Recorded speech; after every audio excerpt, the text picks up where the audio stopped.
KOCT program underwriters are not affiliated with the City of Oceanside. This program is underwritten in part by Waste Management of North County in Oceanside. We are dedicated to serving customers and community as a safe, comprehensive service provider, a good corporate citizen, and a responsible environmental steward. Think green. Think Waste Management. You are watching KOCT's North County Roundtable. On this edition, our guests include North Coast Corridor Director for CALTRANS, Allan Kosup, SOAR proponent Dennis Martinek, Ph.D., and City of Escondido Mayor Sam Abed.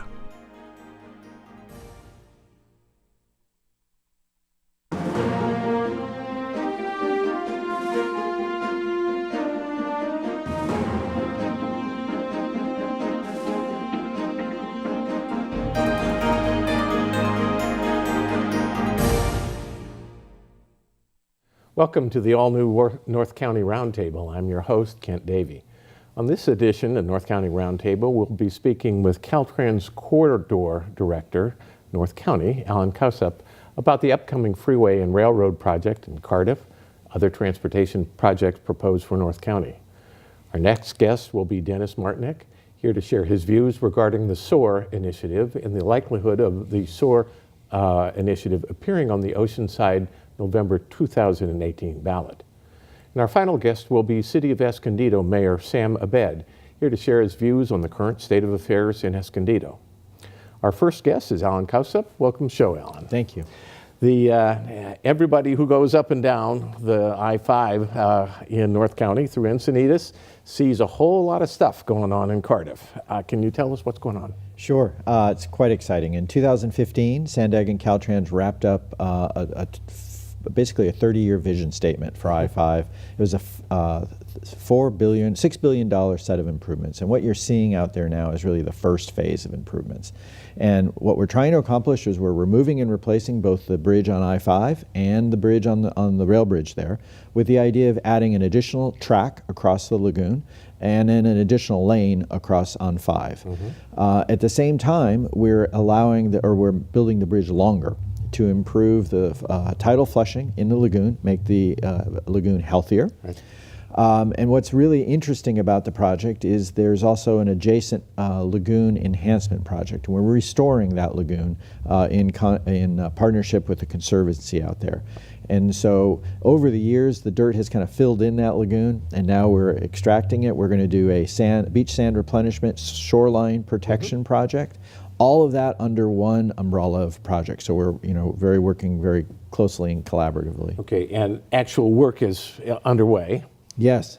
How long will it take to get this piece of the I-5 project done? Okay, so what people are seeing now is construction of 2 new bridges to the outside. Traffic will be shifted to those new bridges. Then the existing bridges will be torn down and we'll build new bridges in the middle. Okay. And basically that's going to take probably to late 2021, early 2022. Okay. You see some very large cranes out there. Those new columns, it's very interesting to people, they're 250 feet deep, 10-foot diameter columns, but just because of all the muck that we're sitting on out there. And the double tracking piece, now eventually that double tracking goes all the way up and down the coast, right? Correct? Right. And this would be an integral piece of that. Is there other double tracking stuff going on currently? Yes, we've just completed one in Penasquitos Lagoon. 2 years ago, we finished some in Sorrento Valley. Now there's a segment up at Poinsettia we're working on as well. Okay. Once the work around Cardiff is complete, then you start pushing north. Right. What happens to the freeway there and the rail? Okay, so when we talk about phase 1, ultimately the ultimate vision is 2 additional lanes in each direction. They're going to be express lanes. It's going to be priced lanes, mixture of carpool and express lanes, very similar to I-15. Okay. So a volume kind of price meter on it, exactly. Demand meter? Where the carpools get first choice, get in for free, and then any additional capacity is made available through single occupancy vehicles. But the first phase is just 1 lane in each direction.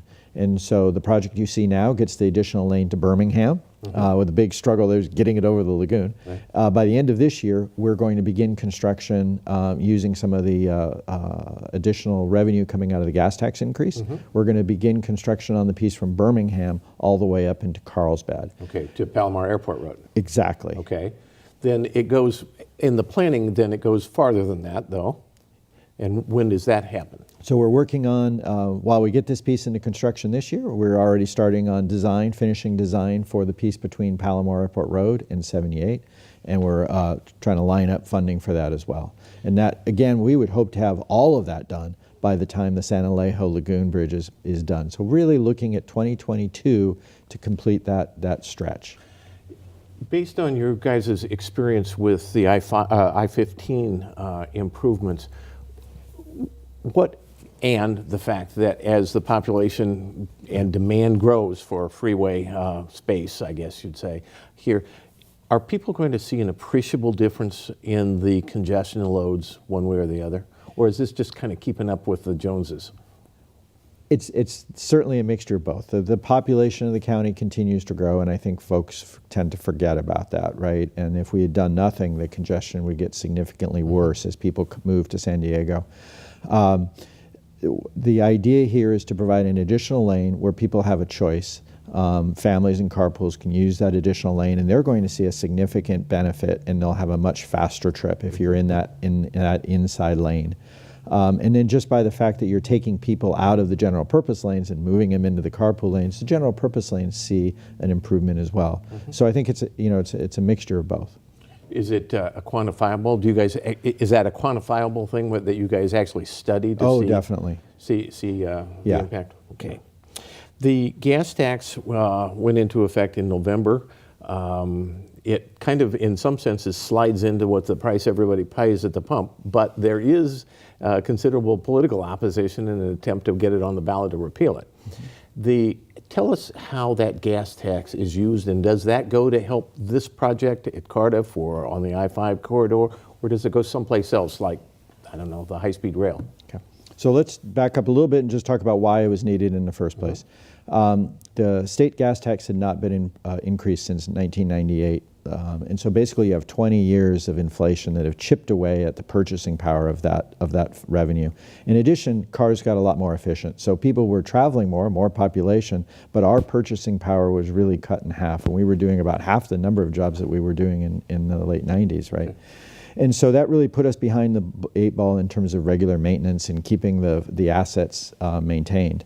And you would see culverts failing during heavy rains. And I mean, we had several instances last year where basically the lanes were closed while we were fixing culverts. And so first and foremost, this additional revenue is designed to help to fix that. And so we're already have an aggressive program to get new projects out, to improve the pavement, to improve the culverts, the electrical systems. So we call it our Fix It First program. In addition, the cities are going to see about a doubling of their local streets and roads pavement program. And so the good news there is all that money is going directly to the cities, so they get to make their own decisions on how that money is spent. And I think they see the same backlog to their inventory as we do. And then lastly, a portion of that money is going to new congestion relief program projects. They're all competitive programs, and I-5 and 78 are very. We're going after those programs aggressively. Does money goes to transit as well, though, right? Most of the money is going to highways. There's a small portion going to transit, but most of it is going to either local streets and roads and highways. Okay. As you look forward, there's planned work on the 78 corridor. Right. Tell us where we are on that whole process. Okay. So on 78, the real problem we have today is our number one priority is the east end of the corridor. When I say the east end, at 15 and 78 in Escondido, that is routinely in the top 5 in congestion in the region, in the whole county. Okay. Again, we're using some of the new revenue that's coming in out of that gas tax, and we're starting a new environmental study to improve that interchange and add additional 2 lanes of capacity at that east end. So 2 lanes going on and off the 15, is that ultimately? Exactly. onto the 78? Yeah, our vision there is to provide direct access to the managed lanes that are in the inside of the freeway on 15. And so right now, a lot of folks have to merge all the way over, get on to 15, and then they have to merge all the way back. So the idea would be to continue the express lane system and run it down 78. Is there anything in the works to try and alleviate the congestion problem right at Nordall on the westbound lanes? Definitely. And as a part of that, and we've been working with the city of San Marcos, they have some local street improvements that they want to do at Woodland and Barham in that general vicinity. And Caltrans is working with them to try to fund an additional westbound lane across Nordall and right there at Mission. Okay. Yeah, and eastbound? Eastbound doesn't get congestion so much at Nordall. That's all backing up to get onto the 15 south pretty much, isn't it? A lot of that is queuing, trying to get on to 15. It's just backing up. But it backs up 3-4 miles in the afternoon. So, yeah. How about, and the length between Escondido and Oceanside on the 78? What's planned there? So we don't see revenue available to add the additional express lane all the way through the corridor for a number of years. Especially when the measure failed. That was one of the sort of the marquee projects in that program, and so that we're looking at how do you find operational improvements to make that middle section work better. And so Caltrans is working to identify a number of auxiliary lanes to try to connect the interchanges to try to improve reduce the friction that's in those areas. Tell us what an auxiliary lane would be then. So it's generally not a through lane. You pick it up at one aux lane where the on-ramp comes on, and then you go to the next where you have an off-ramp. Back. Yep. Okay. So we have a number of those improvements that we're also doing with the new SP1 revenue. And then lastly, it's not always about pavement, right? We're kind of excited about some of the new technology that's coming our way. And we're trying a new pilot on 78. We're calling it variable speed. Sounds kind of wonky in engineering, but what it's going to be is you always see people speed up and then they hit a back of a queue and then they sort of have to slam on their brakes, right? And so we believe we have now the technology to kind of give advisory speeds to people as they're approaching a queue. And so the idea basically is kind of like a funnel. If you pour all the cereal in, it kind of backs up over the funnel. If you put it in slow, it goes through nicely. And so starting in mid-March, third week in March, you will be seeing new signs come up for a 6-week pilot that basically provide the public advisory signs as they go eastbound into that same area, Nordall and San Marcos. Okay, so with the idea, if you say it's 35 miles an hour, if you stay at 35 miles an hour, if everybody stays at 35 miles an hour, we can all get through much quicker than if somebody is jamming on the brakes and everybody behind them has to stop. Exactly, we're calling it slow down to go faster. What are the implications then for driverless cars in this whole mix? And are there other technological issues that are out there on at least somebody's fantasy horizon that could actually fix this kind of congestion and this exact kind of problem? So I'd like to think we're kind of at the same stage as when you got your Palm Pilot, right? You thought it was kind of fun, and now you look back at your Palm Pilot and you go, well, that was sort of a slow Neanderthal way of approaching things. And you see technology changing in transportation so quickly right now, whether it's the Waze and Lyft, things that people get in their cell phones. That's helping. We have a number of new technologies coming online for signals to try to control them better so that there's not this downtime where people are sitting at a signal and frustrated because no one's coming the other way. Right. The very fact that cars can talk to each other will ultimately allow them to run closer together. And so we'll be able to platoon either trucks or vehicles and get more people through the same facility. So we won't need to widen facilities as much. We'll just get more capacity. I think the idea of autonomous vehicles, self-driving vehicles are a fair number of years away, but there are a lot of improvements that can reduce congestion. Just the fact that we can make cars safer and not have fewer accidents reduces the congestion. Right. Okay. And so there's a number of things that we're all working on. One of the big enchilada questions for Oceanside and people in Carlsbad, Oceanside Vista is when does Caltrans and everybody take on the 78-5 intersection and take care of that finally? So it's a few years away. Our priority, again, is to work on the east side. One of the reasons why it's a few years away is we believe we need to add additional capacity to 5 so that those folks, if we build those connectors, they have some place to go.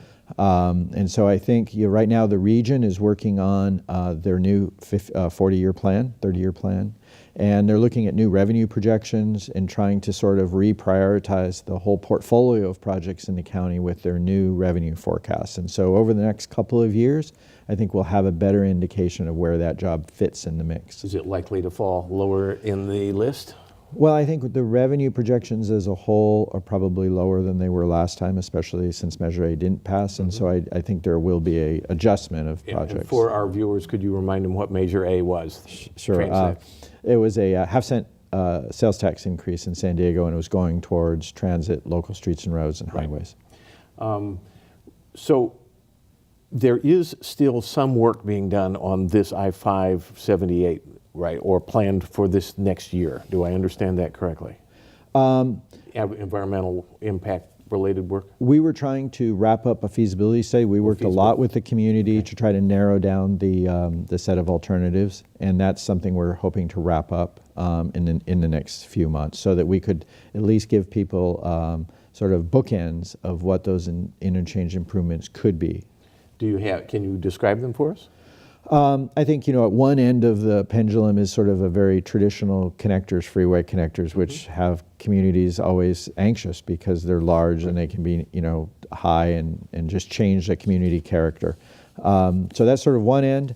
And then the other end would be just some local street improvements, maybe reconfiguring the loop ramps there, maybe adding carpool connectors, but not outside connectors. There was I think we looked at probably over 15 or so different alternatives, and the community helped. The community had lots of great ideas. So, okay.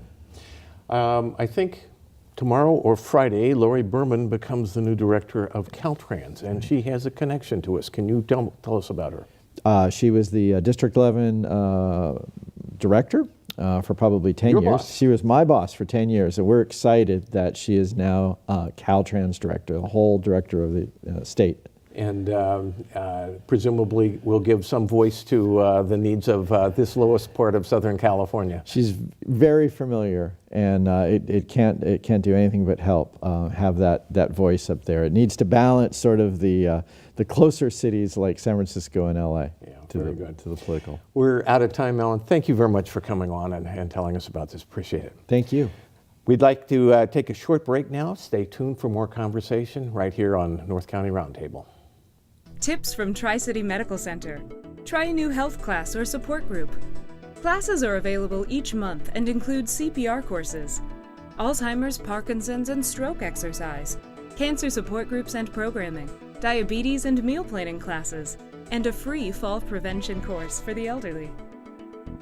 Call 855-222-8262. Tri-City Medical Center. Advanced healthcare for you.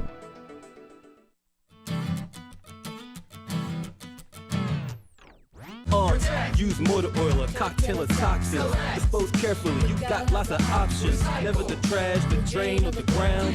That's insane and it ain't safe and sound. Oceanside is a zero waste city. Oceanside is a zero waste city. Oceanside is a zero waste city. Oceanside is a zero waste city. Recycle used oil and filters at certified collection points in Oceanside. For locations, see greenoceanside.org.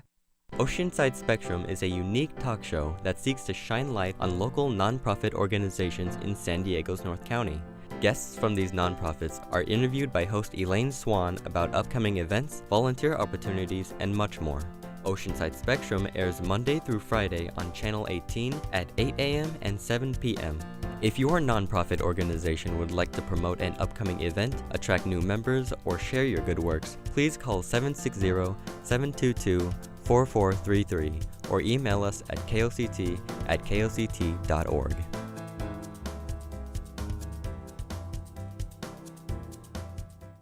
The Oceanside Public Library is proud to offer you best-selling and classic ebooks and digital audiobooks, available 24/7 by visiting the library's website. You can browse the collection, borrow with your library card, and enjoy on your computer, tablet, smartphone, or e-reader. Many borrowed ebooks and audiobooks can be enjoyed immediately in your web browser. Titles automatically expire at the end of the lending period. There are no late fees. With hundreds of popular titles to choose from, this collection is guaranteed to have something for everyone. You can enjoy bestsellers and classic literature, stories for kids and teens, and much more anytime, anywhere. All you need is your library card. In addition, the library offers classes to help you get started borrowing ebooks and digital audiobooks with your device. For class information or for more details about ebooks or digital audiobooks, visit our website at oceansidepubliclibrary.org or call us at 760-435-5600. Hello, my name is Amber Tervrut, and you're watching KOCT, your community channels. I'm a friend of KOCT, you should be too. Welcome back to North County Roundtable. I'm your host, Kent Davy. Joining us is Dennis Martinek, Professor of Business Economics and Urban Planning and an Oceanside Planning Commissioner. Welcome to our show. Thank you very much for having me. Dennis, you are involved in pushing for a ballot initiative called SOAR, S-O-A-R. Can you tell us what that is and why this is important? Yes, it stands for Save Open Space and Agricultural Resources. It's something that we researched when we saw the City Council in Oceanside willing to change our general plan without voter approval. So we looked to see what other communities were doing in the state, and we found that in the early 90s, Napa had done a SOAR initiative, and then in the later 90s, Ventura County, 7 cities and the county itself did a SOAR initiative. And the main point of the SOAR initiative is that it gives voters the right to decide whether or not agricultural and open space land should be kept in the general plan, or if the city council should be allowed to upzone or to change those areas. Okay, when you say upzone, what does upzone mean? Upzoning is basically taking, for example, agricultural land and allowing higher uses, more density, housing projects, possibly commercial, industrial, anything higher than what its present use is. Okay, and this is, so our viewers understand, this is an Oceanside initiative, yes, or would be an Oceanside initiative, so it affects no place outside of Oceanside city boundaries, right? That's correct, only indirectly. And it would, yeah, indirectly, and it would, if it were passed, it would restrict the city council from making general plan changes, saying it's got to go to a vote of the people generally. On I assume a majority vote, 51 or yes. 50 plus 1. Yes. Would it affect anything other than agricultural lands? Is there anything about it that would affect anything other than agricultural lands? Yes, it'd be agricultural and open space lands. Now, open space would be your parks, your open recreational areas like golf courses. Okay. Would also be San Luis Rey River Trail, some beach land, habitat areas. So it would affect those areas also. So if a situation arose where the city wanted to sell those lands to a developer, then the city council would have to get voter approval. Okay. If I was most of the agricultural land in Oceanside is up in Morro Hills, in yes. that area. If I was a farmer up there with a significant amount of land and wanted to open, say, a produce market, is that the sort of thing that would be stopped by doing this, by this initiative? It depends on the size of the produce market, and it depends on the compatibility with the agricultural operation. So if they had, say, for example, 300 acres, a produce market might be very feasible. I know that my wife and I traveled last year, and we went to Nairobi, where they had a coffee plantation, and they had a great agricultural operation that consisted of a tasting room, also a souvenir shop and things along that line. So it depends on the details, it depends on the size of the produce market, and it also depends on how it fits in with the rest of the operation. If there was an agri-tourist proposal, say someone had 300 acres and they turned it into a horse farm and put up an inn to go with it, is that going to cross the line? It again depends on size and depends on compatibility with the agricultural operation, or if it's a farming operation, if you're talking horse riding, things along that line. But it sounds like you're looking at more intense projects, and that would require a vote, which is a good thing. We feel that if it is a large-scale project, then you want to plan for it. And it should be something that's presented before the voters in a very organized way, and they should have a say in that. Does this betray a trust in the Planning Commission and its role, or the City Council and its role in we elect people to be on the Planning Commission, City Council members to make the ultimate decision on this?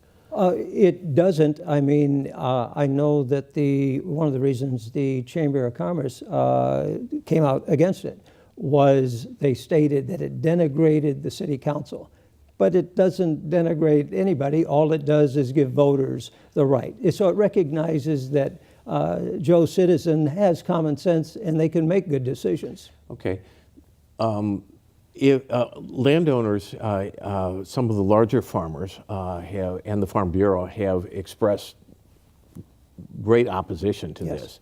And part of their argument is that this amounts to a Fifth Amendment kind of taking, because it imposes on them the burden, if they wanted to develop a piece of land, of a considerable expense, maybe $50,000 to, I suppose, $100,000, to get something onto the ballot and to try and get it in front of voters. How do you respond to that kind of argument? Well, that's not true if it's consistent with the present zoning. So I think many people see the general plan of a city as a contract with the city.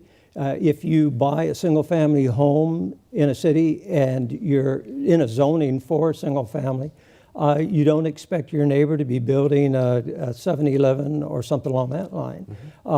So the general plan that we have now says agricultural or open space, and so long as the owner is consistent with that use, they can do whatever they want. Now, across from me is a winery. So that's in an agricultural area. It's consistent with what we promote, what SOAR promotes as agritourism, and it fits in very well. They've done a very nice job with it. Reasonably good-sized buildings, hasn't caused any problems as far as traffic at all because of the scale. Okay.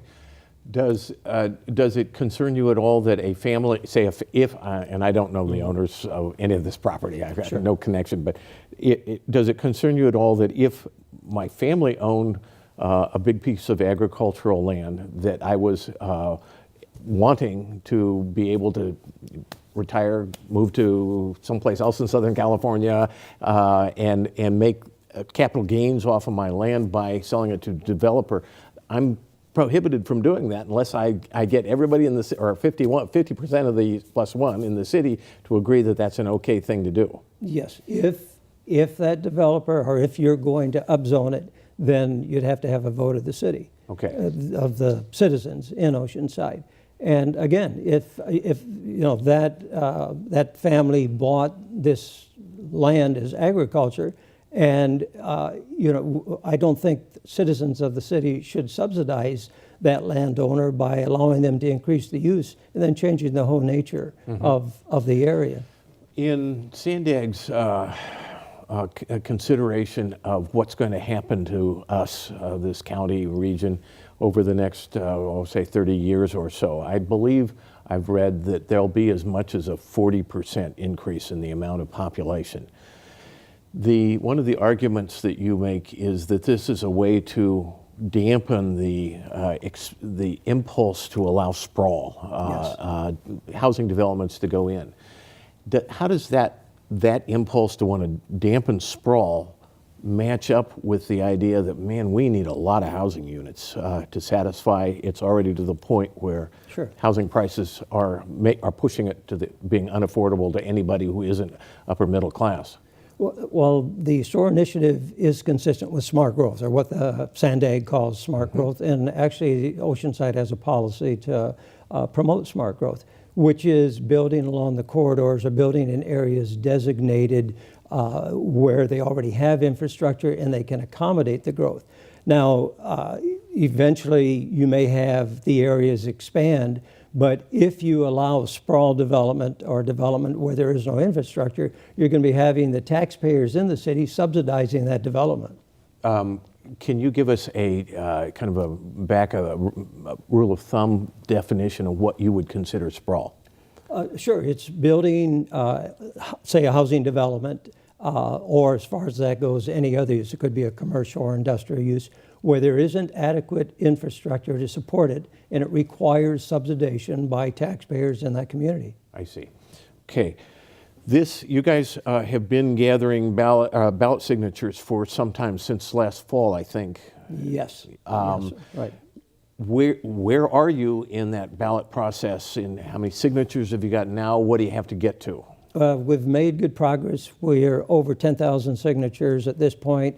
We would feel comfortable at 13,000 to account for duplicates and signers who didn't qualify. Mm-hmm. The actual figure that we need, that we were given by the registrar, was 8,850.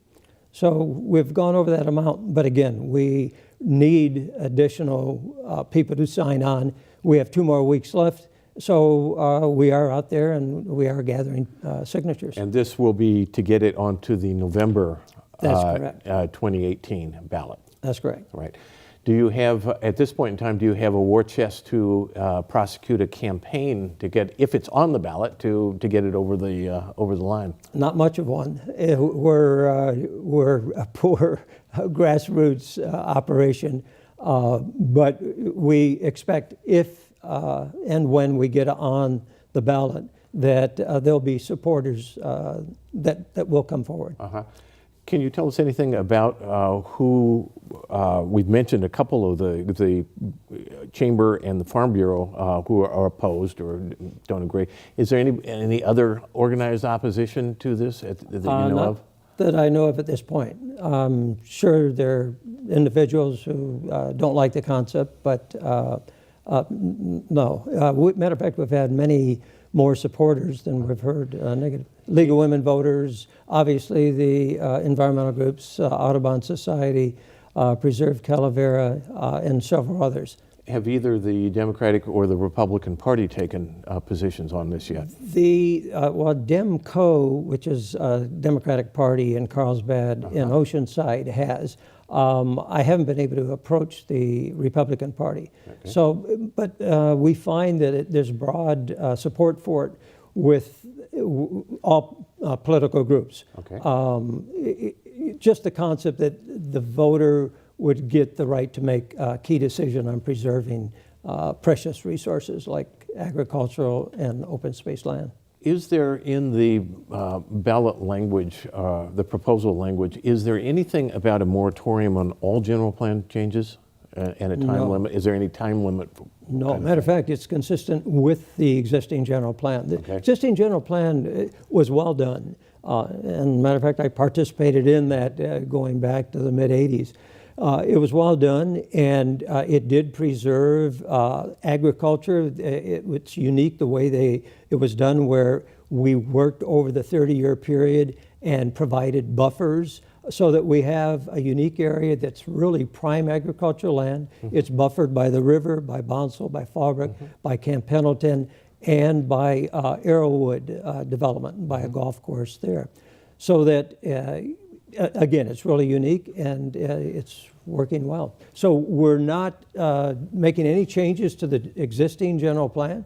Farmers can do whatever they can under the existing general plan, which is also consistent with agritourism. Mm-hmm. And in fact, with agritourism, we're promoting that. We think that is a good opportunity for farmers to increase their viability, and we hope that is supported. There's a specific exemption for agritourism.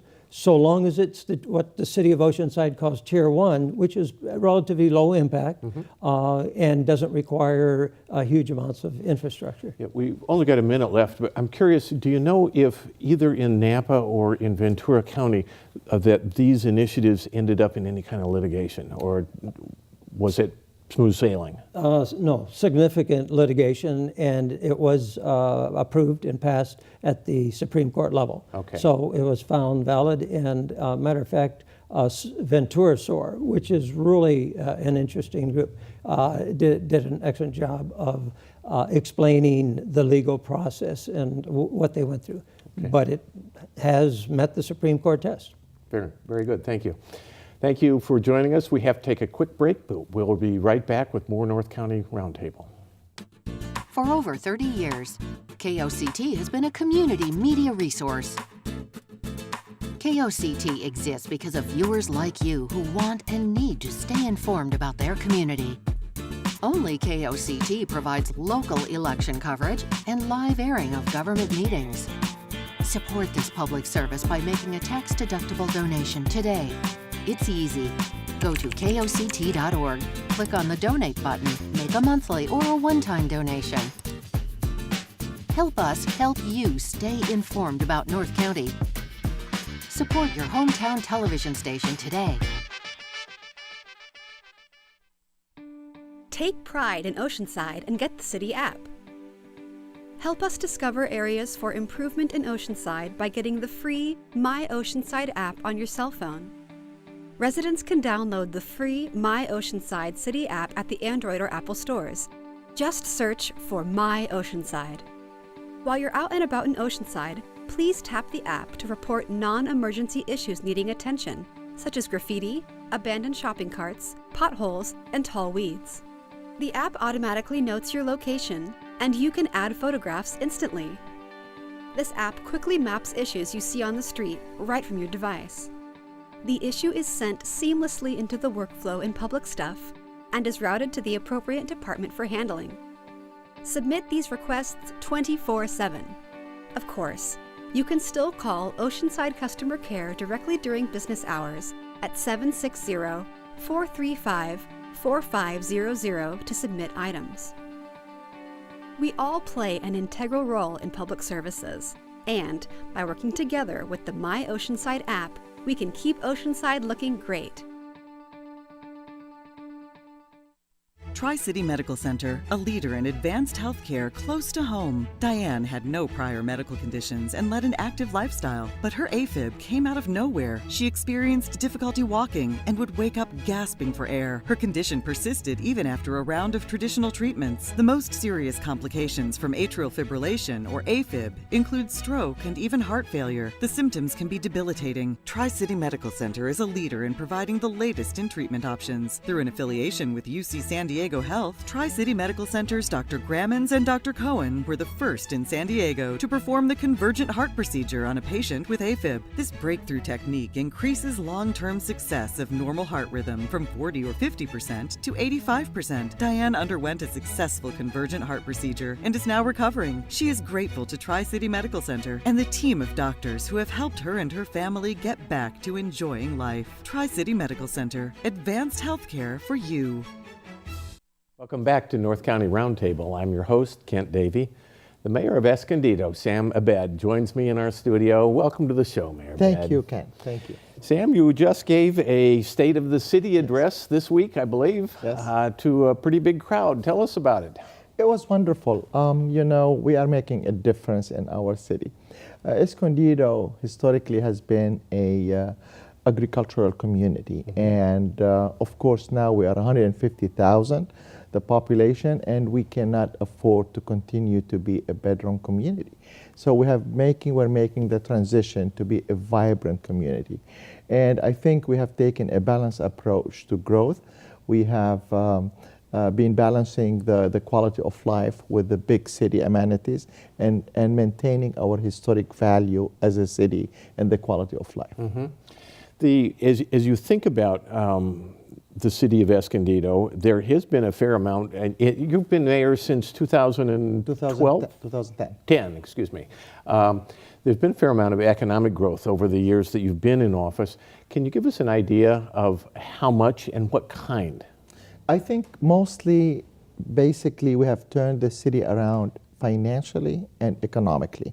When I was elected mayor, we burned $16 million in deficit in the 4 years before I was elected.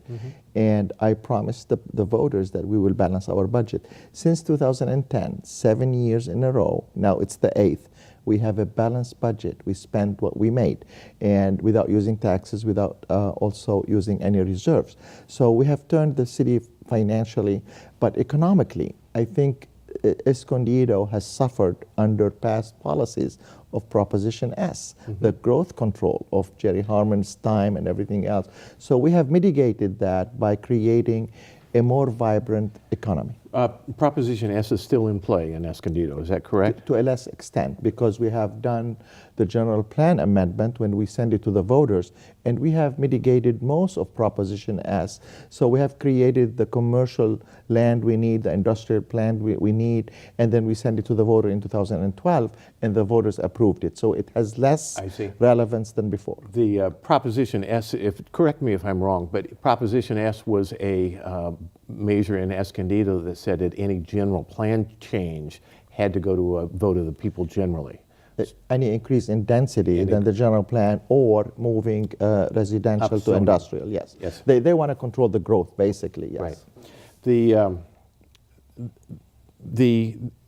Your time lately, or in the last year, has not been without some controversy, though. You've got, I think, a lawsuit pending over the library. And the privatization. Tell us what you were thinking about with regard to the library, the privatization, and tell us where this lawsuit is now.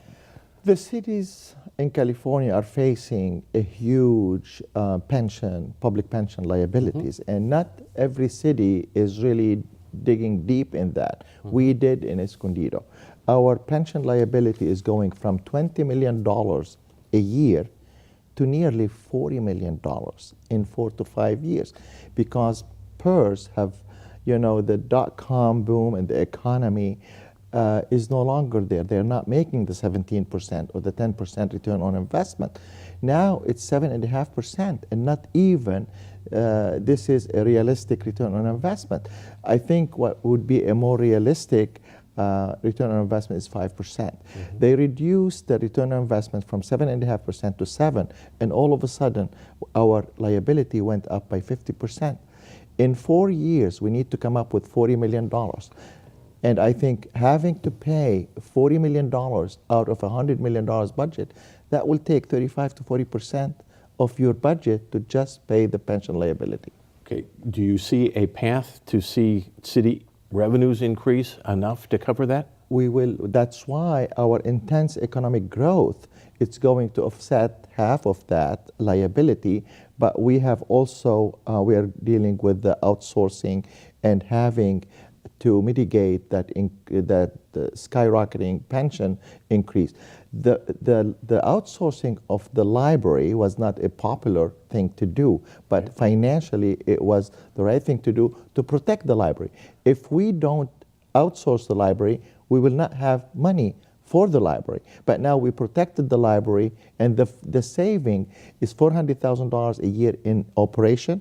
We're opening an extra day, that's another $100,000. But the pension savings is another $500,000 that people don't talk about. So we're saving the taxpayers $1 million a year. Not only that, it will be more efficient, it will be a better library, and it will be a more hours for the library and for the public. So the benefits is there. And LS&S had a great track record in increasing efficiencies and also providing more benefit to the taxpayers. And to be clear, the pension piece of the savings is because the library employees are now private employees of the company with running with the contract to run the library. So therefore the city has no pension obligations to them. We have ended the pension for the 30 employees at today's level. instead of going another 15 years and increase in liability. So yes, we have zero pension obligation under the contract with LS&S because LS&S is paying for the 401k. The 401k or Social Security is probably 20% of what we pay for PERS. So it's 5 times, we are paying 5 times more pension money if we had 401k. So the savings is tremendous, and I think this pension where you get 100% and 90% of your salaries is unsustainable. And Kent, you're going to see a lot of cities defaulting on their pension obligation in the next 2 to 3 years. But even that, right now, cities are paying 25 to 30% of the general fund for pension liability. It's unfair to the taxpayers, and we are shifting millions of dollars from public service to retirements. Right. And Escondido is not alone in facing this. Right. There are cities all over California that are in the same problem. If you can foresee 50% of the pension cost increase, or $20 million coming through economic growth, it still leaves you a big hole. That's still a 20% hit on your total operating budget. The library does $1 million maybe for you. Where else do you find $19 million to try and project this? The economic growth is gonna bring some, but the problem is with government, with the cost of government services is increasing. Healthcare is increasing. The salaries are increasing. Everything is under government employees. We are seeing now in Escondido $40 million in the next 4 years. So we have to come up with $10 million every year to cover that, to continue to maintain the same level of service. We are going to outsource a lot of services. You know, the graffiti, the road maintenance. The graffiti would be the graffiti cleanup patrols. Cleanup, yes, cleanup. The road maintenance, engineering, fire inspection. I would like to keep the public safety as it is, fire and police, because these are the core function of government. But we're going to look at every operational item in our budget and make sure we shift this big burden of pension, public pension, to the private sector and continue to provide basic services. We are leading in that effort, and I think when I was elected mayor in 2010, the first thing we did is pension reform. We did pension reform from 3% at 50 and 3% at 60. We lowered it to 2% at 50 and 2% at 60. Was that true for police and fire as well? Yes, for both. We did. We lowered it to the lowest level we can under the state law. Now we cannot do it anymore, and also we have asked our employees to pay their fair share. And that, to explain, that means that the city pays a percentage, like half of what's due, and the employee pays the same or some percentage. And there was a time in which cities would pick up both sides of it's that. like Social Security. You pay 6.5%, and then your employer pay the other 6.5%. In this, before I was elected, the city was paying both sides of the equation, and now we said we cannot afford it. So every employees, every city council, the mayor pays their fair share in contribution. But the problem with the pension, it's a defined benefits. It should be a defined contribution. We cannot do anything more except when the state changes the rules, then we can go to lower. One of the arguments against lowering that kind of pension benefit, picking up the employee share, particularly for police and fire, at the time that your city and other cities were contemplating or did do things like that, was that you would not be able to attract the quality of police, particularly police candidates, and be competitive in the market for officers. Has that proven to be true? We have hundreds of waiting list of applications to join our police and fire, hundreds. So because I was fair to the both police and fire union associations, I said, you know, you have to work with us on the pension, but I will pay competitive salaries. We are paying median salaries. Oceanside and Carlsbad are paying above median. So we are paying competitive salaries, and I think that will attract people. Median in San Diego County? In San Diego County. Okay. The library privatization did not go down well with some people in Escondido. That spawned a lawsuit. Can you tell us where that lawsuit is and what's going on with that? Has no merit whatsoever, zero merits, and I think this is really going to be dismissed. We're going to win that. The city council has the authority to outsource. Cities and governments have been outsourcing services for a long time. It's like the planning commission making a decision without the authority of the city council. This has no merit. It's the argument is government-run library or a private sector-run library. We're going to improve the services. We're going to save money. If we lose the lawsuit, then we are jeopardizing to closing the library. Where in the process is the lawsuit? The lawsuit's been filed. The city has answered. The city has answered, and the court has denied the injunction on transferring the contract. Okay. So the contract has been transferred to LSNS. They are operating the operation. There is no. Is there a trial date set? There is not yet, but Okay. I'm not worrying about the lawsuit because it's just. It just has no merit whatsoever. The city council has the authority under the law to make a decision for the library because we pay the fund. The board of trustees we appoint them, and it's like the planning commission. They are an advisory board for us. They are not the final decision making. Recently, the city has decided or agreed, as I understand, or maybe it was the hospital district, has agreed to sell the old Palomar Hospital downtown. I assume the city has some role in saying, yes, that's okay for the sale to go through. Can you tell us what's going on there? It's a great opportunity because, as you know, who are they selling it to? To integral communities. Okay. They are great developers. They are the 12th largest in the nation. They have built great developments, great communities in Escondido. They are building the former police stations. But that hospital has such a legacy and impact on the downtown area.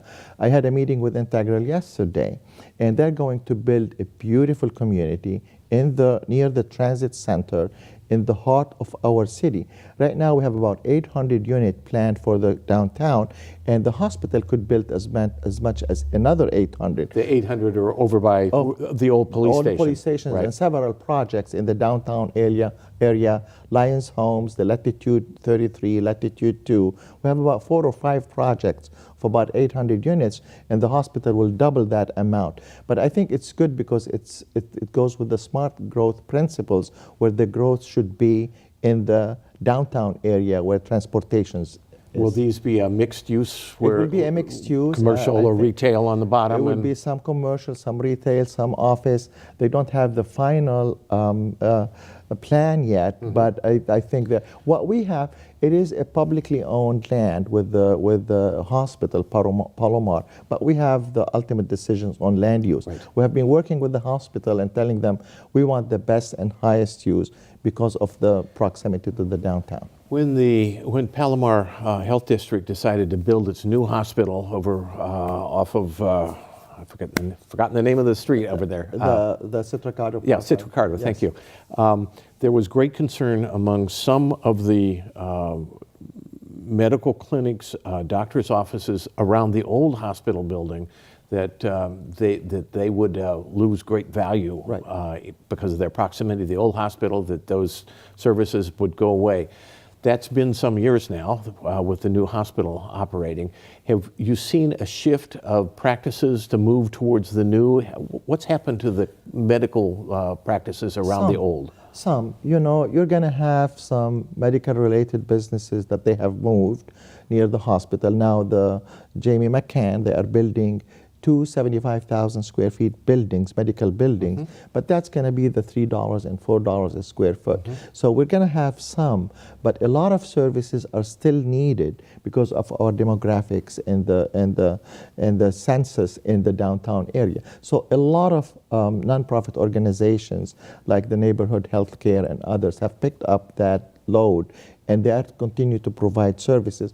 We still have a lot of medical offices in the downtown. So I think there are needs on both. There are needs in the downtown area where the demographics are, and there are the medical upper scale medical services that move near the hospital. Okay. Another land use development issue that has been on and off in your city has been what to do with or what to allow to happen to the Escondido Country Club. Can you tell us about that and where things stand there? We are moving forward. I was against it because I believe the country club. Tell us what the proposal was first. So the proposal was, well, first, when they bought it, the 110 acres were preserved to mitigate the 3,000 units that have been built in the country club. So in my views, that open space should be preserved to mitigate the high density around it. Now we are building on the country club. And I was concerned about the density of 430 homes. They proposed that to the voters, and it was defeated by 61%. It was defeated by 80% in the country club area.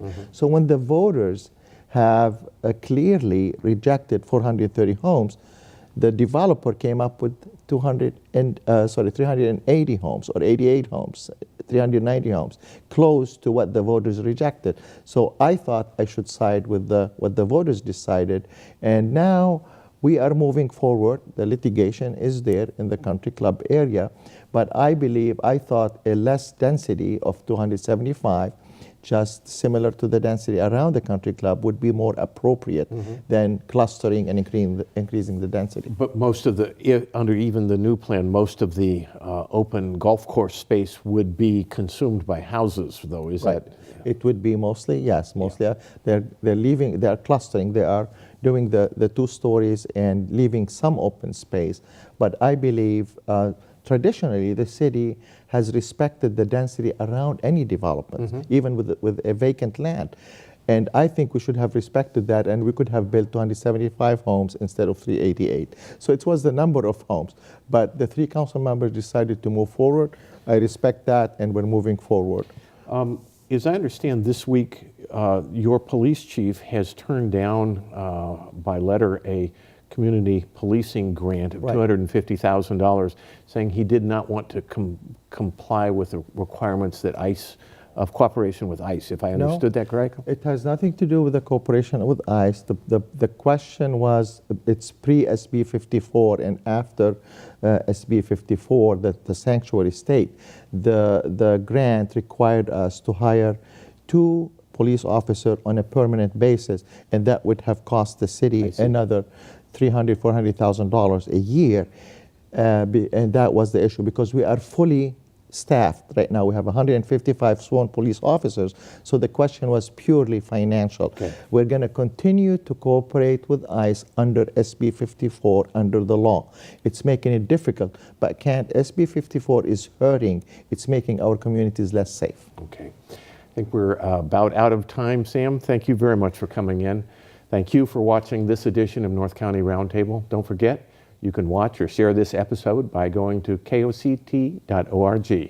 Be informed about your community by watching North County Roundtable. Thanks, and we'll see you next time.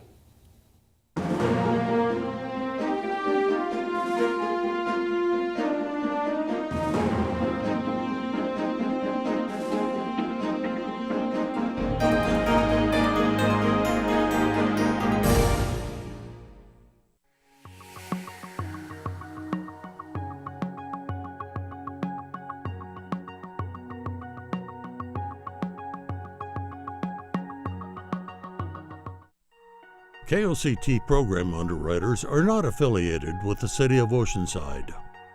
This program is underwritten in part by Waste Management of North County in Oceanside. We are dedicated to serving customers and community as a safe, comprehensive service provider, a good corporate citizen, and a responsible environmental steward. Think green. Think Waste Management.